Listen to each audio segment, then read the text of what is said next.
66 წელი ემიგრაციაში გაატარა. 94 წლის ასაკში სამშობლოში დაბრუნდა და თან ჩამოიტანა პატარა პაკეტი წარწერით საქართველოს მიწა, რომელიც განუშორებლად თანატარა. ალექსანდრე სულხანიშვილი, რუსეთთან მებრძოლი უკანასკნელი შეფიცული. 1918-21 წლებში მსახურობდა საქართველოს ეროვნულ ჯარში. საქართველოს ოკუპაციის შემდეგ იბრძოდა ქაქუცა ჩოლოყაშვილის შეფიცულთა რაზმში. იყო ქაქუცას ერთ-ერთი მოადგილე. ის აქტიურად იყო ჩართული 1924 წლის აგვისტოს აჯანყებაში. აჯანყების დამარცხების შემდეგ ქაქუცასთან ერთად საქართველო დატოვა.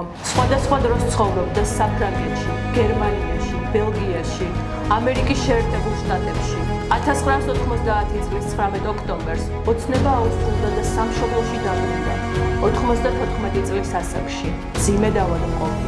საქართველოში მან მხოლოდ 18 დღე იცოცხლა. უკანასკნელი შეფიცულის დაკრძალვის ცერემონიალიც სიმბოლური იყო. კადრებში ჩანს, რომ სასახლეს თავად ზვიად გამსახურდია მიასვენებს. ალექსანდრე სულხანიშვილი მშობლიური სოფლის, აწყურის წმინდა გიორგის ეკლესიის ეზოში დაკრძალეს.